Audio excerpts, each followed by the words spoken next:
Yes people, what is good? I am BA, back once again with another reaction in the Chernobyl series. This is episode 2 and it is called Please Remain Calm. Last episode, I thought it was an interesting choice to go with the actual disaster happening in the first episode, first of all. I was expecting that to happen in the middle or near the end or something, but no, we got it straight away, episode 1, and because of that, it instantly hit like a ton of bricks and got me involved in the show from the very start. It actually did a good job of not trying to overwhelm us with lots of characters, but we did meet that couple who were in town. The boyfriend or husband went to help the firefighter rescue team. He must have been a fireman, so we saw those two people, and we spent some time with a few of the desperate workers still inside the facility trying everything they could to help. Obviously there was Mustache Chef's Hat guy, who was the most inept character I think I've ever seen in television, frustrated me through the entire first episode, and if this was a real person,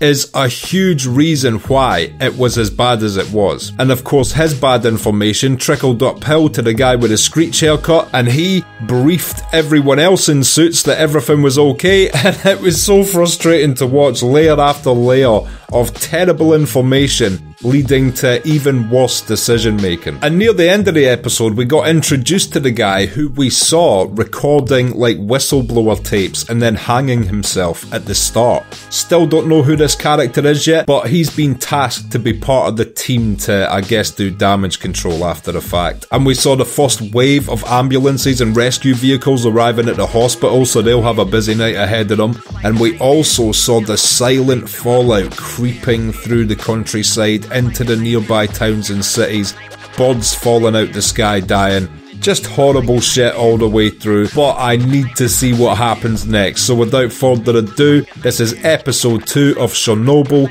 Please Remain Calm. Let's check it out and see what it's saying to it.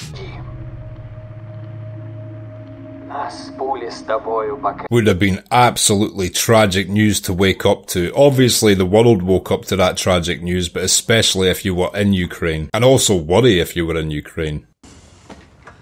Where is everyone? Oh! Refused to come in.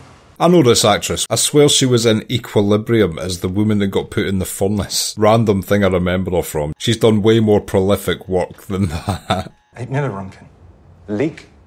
No. It would have gone off before. It's coming from outside. That would be so worrying. Especially for a woman like this who clearly knows her shit.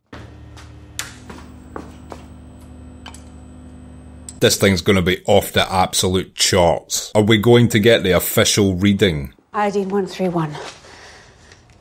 It's not military, it's uranium decay. U-235. I wish I knew what those numbers meant. 131 can't be the same reading as what they were getting down the plant, because their machine maxed out at 200. I have no idea. I'm trying, but yeah, the different number measurement systems I'm not used to is a bit confusing. Who's the next closest? It's Chernobyl, but that's not possible. They're 400 kilometers away. You wish it was too far for Chernobyl. And just think how crazy that is. This is only 7 hours after the explosion and it's already travelled that sort of distance. Really gives you some perspective of how devastating nuclear fallout is. No one's answering the phone. I'm surprised these people even got into work and got into their morning routine without hearing about this. You'd have thought this would have been on every single morning newspaper, news station, radio, everything.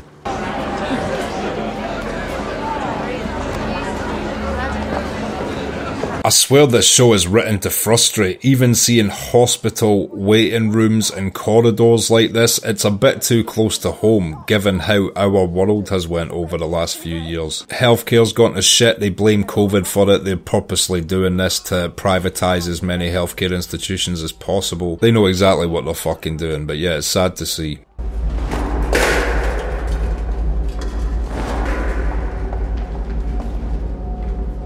Yeah, I was gonna say, even that's so dangerous. Handling that clothing is gonna be potentially life-threatening. Never has the phrase, burn it with fire, been more appropriate than that pile of clothes. Professor Legasov. Oh no, not yet. They're finishing up some other business. I think that was Professor Negatov, but I don't want to call him Negatov yet, in case I misheard that. It's what they don't tell you about explosions, the paperwork. I've got to say, this guy is an incredibly good actor, by the way. We haven't seen too much of him yet, but the scenes he's been in, he's been pretty gripping with his performance, and I can't remember seeing him in a single thing before. I've probably seen him in stuff and just not recognised him, or maybe I've missed the things he's been in which he's been good in, so feel free to fill me in the comments, because he is smashing this so far.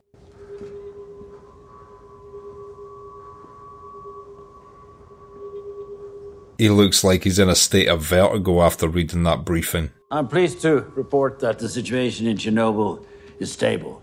Definitely is not stable. Brikhano reports no more than 3.6 Srontgen. Oh, this is so frustrating. Seriously, this is actually the most frustrating shit I've ever watched. Very good. Well, it seems like it's well in hand, so... It's not putting me off, but to actually watch the ineptitude knowing the severity of the repercussions of such decision making is, oh man, you literally can't put it into words. Outside the reactor building, smooth black mineral, graphite. There's graphite on the ground. Ah, so that's why we met this guy last episode in the start and end of it. He's actually competent. Welcome to the team. You do not fit in, but you are certainly welcome. Take a seat and please school the rest of this room. That number's been bothering me for a different reason, though. It's also the maximum reading on low-limit dosimeters. Thank God he is here. Oh, this is actually, after being so frustrated so far, this is so relieving. Alarmist hysteria. It's not alarmist if it's a fact. Well, I don't hear any facts at all. If I have to hear one more person in this show say, well, you are mistaken, and be wrong, I'm gonna fucking punch them through my screen. And all logic will tell you I will break my screen, but my fury will warp the fucking multiverse and clock the actor in character straight in the fucking face. Every atom of U-235 is like a bullet, travelling at nearly the speed of light. Just hearing the reality of the power of that is terrifying. Winds will carry radioactive particles across the entire continent. Rain will bring them down on us. That is absolutely catastrophic. No wonder he lost all equilibrium the second he read the briefing. I want you to go to Chernobyl. You take a look at the reactor, you personally. Just send him on a death mission. And when you guys are finished with that, I got a one-way trip to hell I was hoping you would help me with.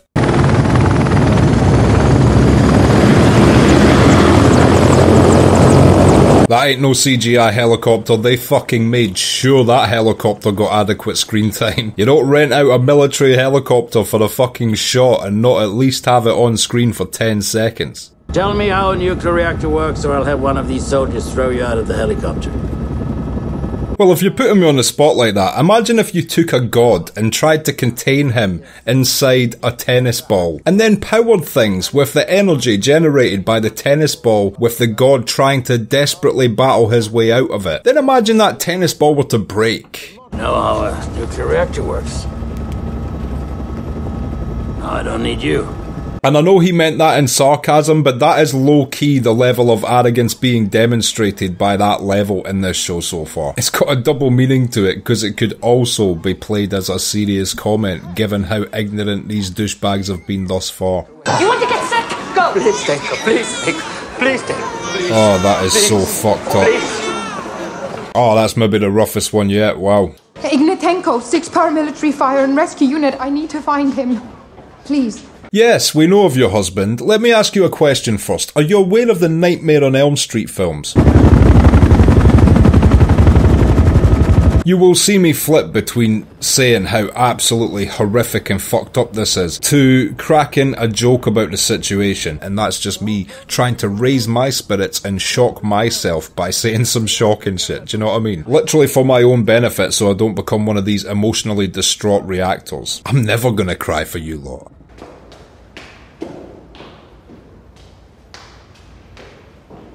I've mentioned this a few times recently, but being a location scout for a HBO show must be a chill job. Even these building interiors and stuff are so well scouted, they must go to so many cool places, outdoor and indoor, to find these amazing sets and things they use for their shows. Let me introduce I'm here Ilya. about Chernobyl. Such a lovely time. Yeah, it might be a lovely time for you, mate. The rest of your country's struggling a little bit today. This is why no one likes scientists. When we have a disease to cure, where are they? in a lab, noses in their books. It's just the nature of how crises work. They still need to research these emergency cures before they put them in people as best they can. Before you were deputy secretary, you worked in a shoe factory. Yes. Well, this guy slithered his way up the ladder in the finest shoes possible, didn't he? Stable iodine will keep your thyroid from absorbing radioactive iodine. Ah, so last episode when the nurse asked the doctor in the hospital if he had any iodine pills and he was like, why would we have iodine pills? That was why. I thought that was the reason, but it's cool to see that I wasn't being stupid. Here's my question with those pills though. If they only block the radiation attacking the thyroid, doesn't it still fuck up the rest of you? Or is that just like the one bit they can actually protect, so why not protect the bit they can actually protect? We'll be fine. You're not getting saved by the bell this time.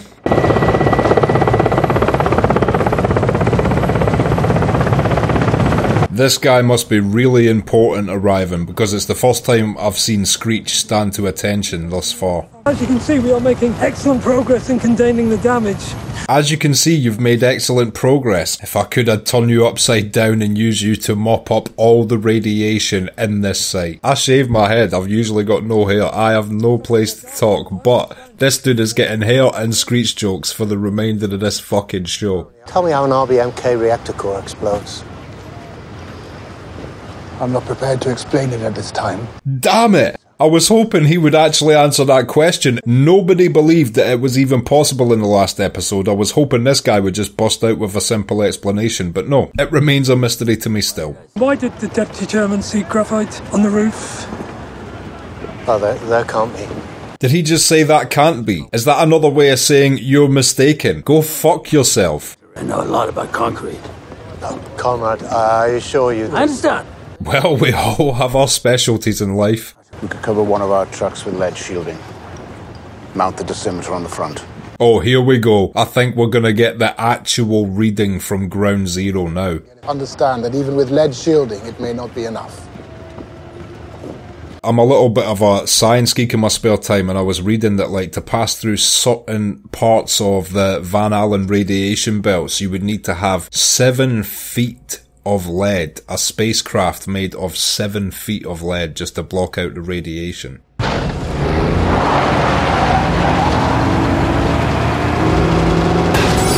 Well, I don't know which general's wife that guy was fucking, but he certainly drew the short straw. I'll take jobs you can go fuck yourself if you think I'm doing for 100.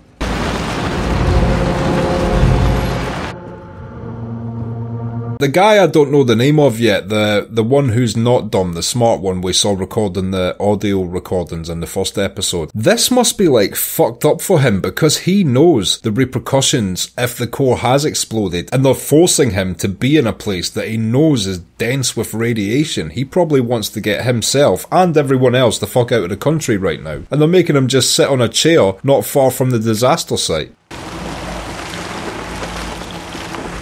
I hope this guy's alright. It's not 3 Röntgen. It's 15,000. Holy shit! 15,000! Twice the radiation released by the bomb in Hiroshima. And that's every single hour. Hour after hour. Oh my god! This is absolutely jaw-dropping numbers. Please escort Comrades Bukhanov and Famin to the local party headquarters. The one thing I love about this is now Screech has nowhere to hide. The number speaks for itself and cannot be contested, and now he knows the true severity of what is going on here and how badly he's handled it up to this point, and he better change the fucking way he does things from now on. Boron and sand. Though that'll create problems of its own, but I don't see any other way. Sand, that's an interesting thing that can stop it. I never would have guessed that was going to be the solution. At least evacuate Pripyat. It's 3 kilometers away. That's my decision to make. Then make it. I've been told not to. What the fuck? How are you going to get told it's 15,000 and be like, nah, people will be alright. 40 Hiroshima bombs, it's nothing. There's a hotel. There's a hotel. No thanks, mate. I'm actually going to just get on a plane and go to Mars just now, because currently it has a less uninhabitable atmosphere.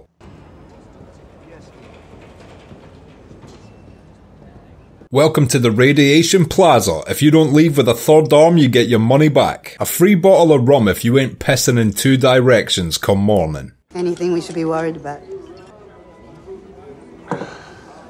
No.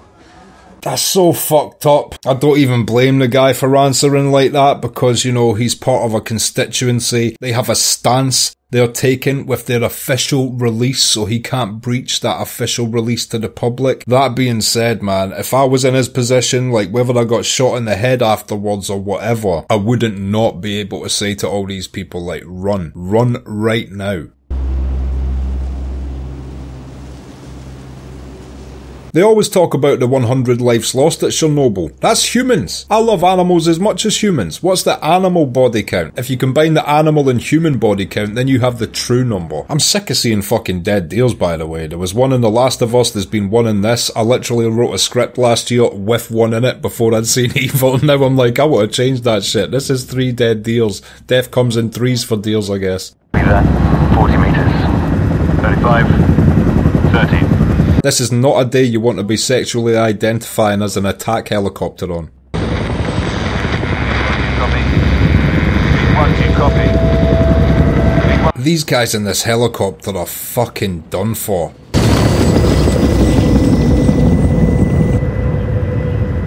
Did that actually happen? Have they added this in for dramatic effect? Or did one of the helicopters sweeping the site actually crash? On top of everything else, that's horrific. Send the next one in. And again, I know Whistleblower is just doing his job and he's trying his best to help, but I feel like he should be doing more and being like, fuck you if you think I'm wrong. Listen to me. We all need to fucking leave right now. I feel like that's the only thing he's being guilty of just now. You know, the rest are wrong, inept, taking bad information and running with it without double checking, etc. But he's the one person that I feel like knows exactly how bad this shit is, and he's not doing enough yet. If you had the knowledge he had, you would be fucking going insane and being like, yo, I don't care, everybody leave right now. Maybe I should visit them. No, they don't want visitors.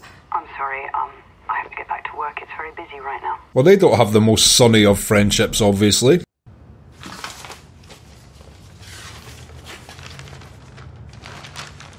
Is this the blueprint schematic of the nuclear power site? Where are you going? Chernobyl. Why is she going there? What has she just realised? She was smart enough to understand that something really bad has happened there. What would compel her to want to go? Unless she can help, that would be cool if she's figured out some way to help. Another question for the comments section. The official body count, I believe, was around 100 people. Was there any long-lasting effect to the 50,000 people that occupied the nearby city? Did anything happen? Was there any long-term genetic oddities and things like that within their families or anything like that? Or were they all lucky enough not to be long-term damaged by this fallout?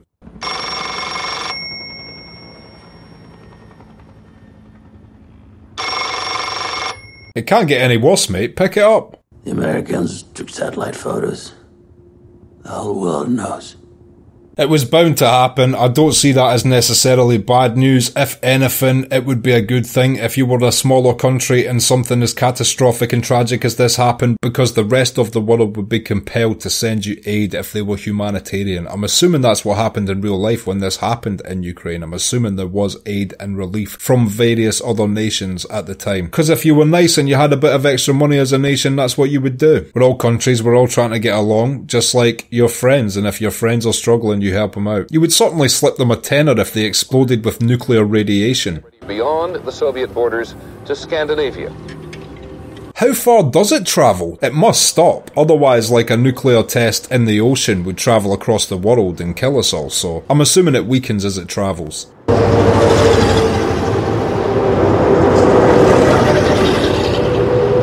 Well, thank God for that. That's a lot of lives being saved right now. 36 hours is a pretty long time to not make that decision before, but at least they have made the decision before everybody in the city dies.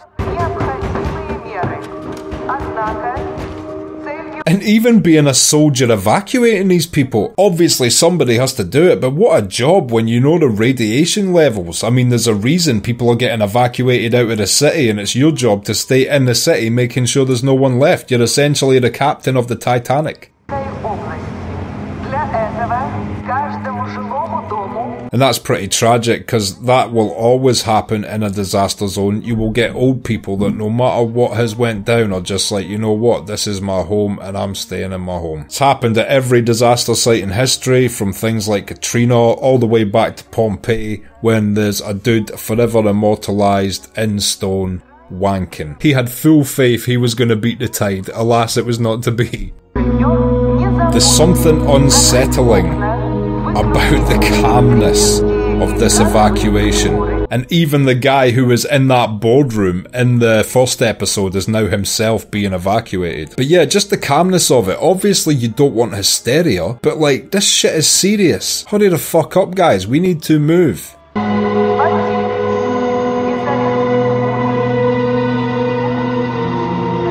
What a shot that is. Just them looking over what was once a populated city and now an evacuated ghost town. I fucking love drone shots. You're dropping sand and boron on it, which you probably thought was smart, but you've made a mistake.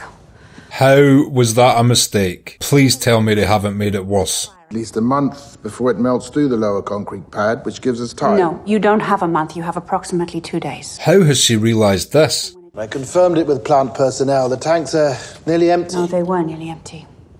Shit, so what does that mean? Will they like create an explosion which will make it easier for the stuff to go through the floor quicker? Well, thank God she took the initiative to drive there and tell them that, because I don't know how catastrophic that would have been, but at least it's something that they know and can potentially do something about before it happens. Can they get back into the site to drain the tanks? That again seems like a suicide mission. I have 10 minutes.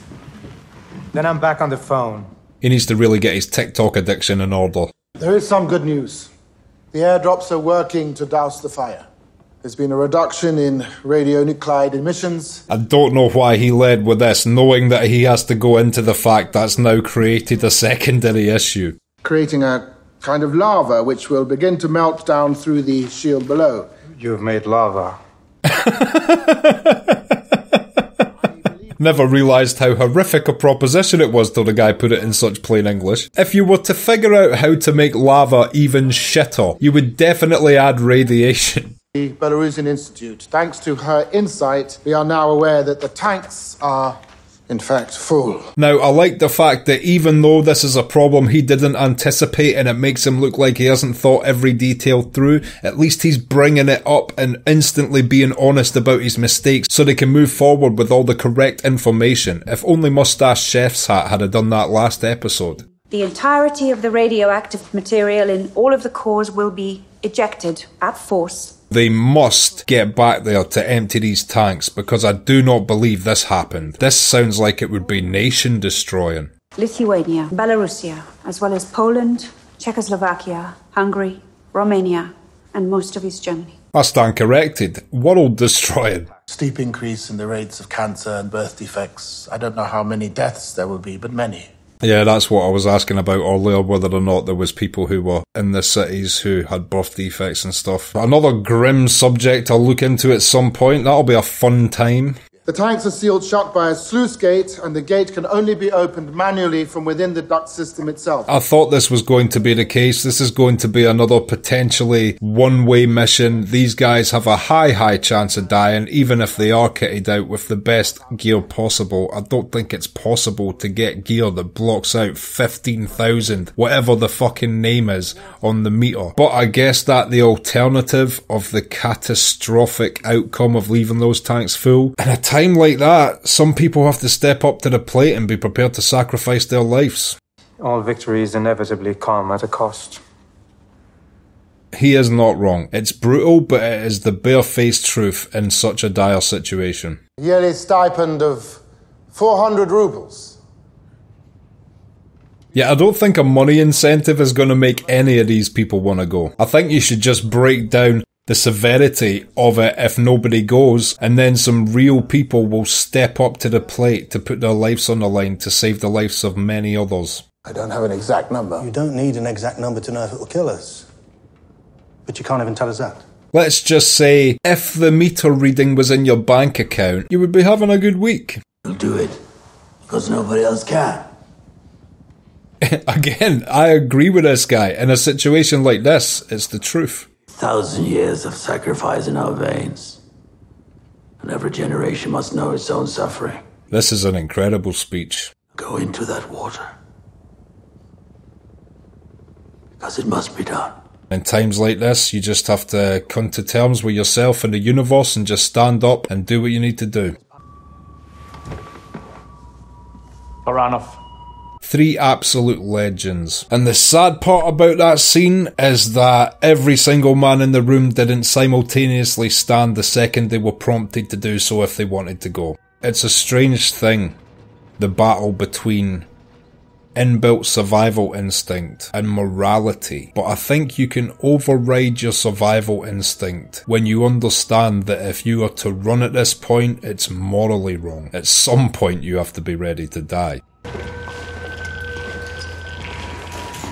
This shit ain't gonna be enough to save these guys. There is no way what they're wearing will be adequate enough protection. They are basically done for, so at this point these guys are already heroes to me.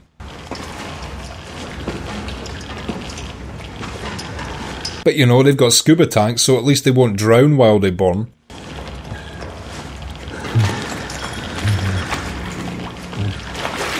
When he takes his feet out the water at the other side, there'll be hoofs.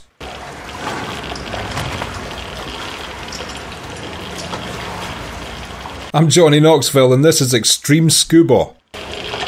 There is no creepier a noise than a Geiger counter when it just starts going crazy like that. My favourite game series of all time is the Fallout franchise, so I'm very familiar with this fucking noise, so it gives me an inbuilt terror, because there has been many times where I have been very near death while hearing that noise myself. Now it doesn't even sound like a Geiger counter, it sounds like 2 cats fighting.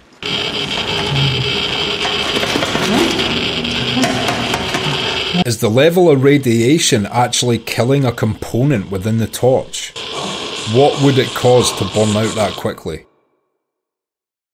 Oh, you're leaving it there? Oh, go fuck yourself. Okay, and that was episode 2 of Chernobyl. Please remain calm, and I will be back in just a minute with my thoughts on that. So, please remain calm. What did I think of that? I was apprehensive going into this second episode because I felt like, what if they've shot their shot, given the first episode, the big disaster happening? Is it all going to be more politically and sort of downhill from here on the... not spectacle, because watching a disaster isn't spectacle, but just high drama that wasn't dialogue based, okay? I'm not a Michael Bay fan or nothing, but you know what I mean by that. But no, this just completely took the ball and ran with it again this episode, first showing the conflict, should they evacuate the citizens or not. Thankfully they finally did evacuate the citizens, because who knows the long-term damage they were doing every minute they remained in that city. And we saw a lot of brave souls in this episode. Firstly, the guy that was tasked with going in the vehicle with the meter mounted on the front to get a true reading, comes back and it's 15,000. At first they thought it was 3.6, then 200, and now 15,000. And apparently after, I forget how many hours it was, but the guy was saying at the time, which wasn't that long after it had happened, maybe a day at the most, it was already the equivalent of 40 Hiroshima bombs. Holy shit! You can't even fathom the level of radiation that is. And that was one of my favourite scenes, just because Screech was there and he himself has been so inept. Yes, it all started because he got false information from Mustache Chef's Hat guy, but still, from that point onwards, he himself has been pretty inept. So for him to get hit over the head with a number that catastrophic and see his face drop and know how badly he completely fucked up the whole thing to that point, it was great to see, and hopefully from these episodes onwards he'll be a lot more humbled and doing his best to help. And this was also the episode that brought the guy we saw in episode 1 at the beginning and end into it more as a character taking part in the actual event. And straight away it established that he was clearly the guy that saw through all this damage control shit and read between the lines and could see clearly the core had exploded. That's the only way that graphite could be on the ground and roof like that. And it was such a relief to finally get a character in that boardroom with the suits just telling them exactly how it is. And then to finally get it confirmed with the guy driving in with a meter.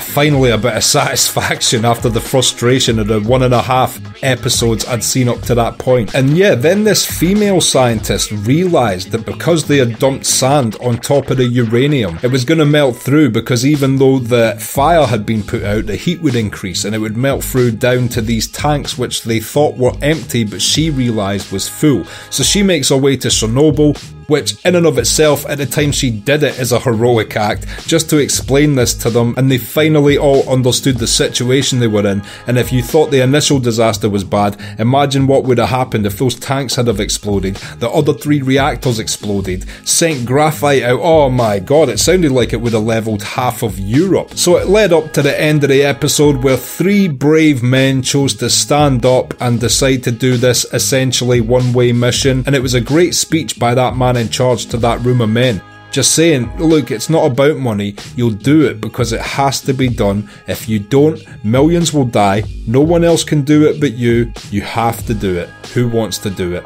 And I loved his speech, it was just to the point, and he also illustrated the fact that in times of absolute peril, people have to fucking stand up. People have to be like, you know what, I'm gonna do it. And it's just a shame that more people in that room didn't instantly want to do it, knowing that millions would die if none of them did. Think about it, if no one had stood up in that room, millions would have died. What would that room full of guys have done? Be sitting at home still alive going, well, at least I fucking moved out of that blast site. They were actually asking me to go in there and save those millions of people while killing myself. Can you imagine their audacity? Fortunately, in the modern civilized Western world, it doesn't come about too often, but in history, your ancestors, my ancestors, your countrymen, my countrymen, have at points throughout history just had to stand up and be like, you know what, my life is worth that. I'll trade my life for that. That's a fair trade. And it was cool to see that those 3 guys understood there was no other option. Somebody had to do it, and absolute heroes, the 3 guys that stood up and decided to do it. I don't know if this is again a real thing that happened in real life, but if it did happen in real life, whoever actually stood up and went to do it are absolute legends. And it's absolutely tragic that I don't know their names, but I know the fucking Kardashians. That is the world we live in, folks. And just a terrifying ending to the episode, seeing them go into the area, hearing the Geiger counter just start to go batshit crazy, and then on top of that, all their torches die. And the episode ended with them just in pitch blackness, with the only thing left working being the Geiger counter, which just increases the terror and the absolute darkness by going insane. And what a way to end the episode, because I instantly want to watch episode 3, but unfortunately one of the downsides of being a reactor is you have to be patient and you have to wait until the next week. So I won't be able to watch episode 3 for a week, but I will be counting down the days, because what a way to end it, wow. If you've liked this video, click like, subscribe to the channel to see more videos like this, ring the bell to be notified as to when they drop. If there's anything you want to talk about, comment down below, and share this around to anyone you think might appreciate it or want to watch these reactions along with us. My Patreon link is down in the description. If you become a patron, you get access to my blog, you get access to these reactions I put on YouTube a month and a half in advance, and you also get access to full-length versions of everything I react to. So consider becoming a patron, it helps me and my channel out so much, and until next time, I have been BA, peace.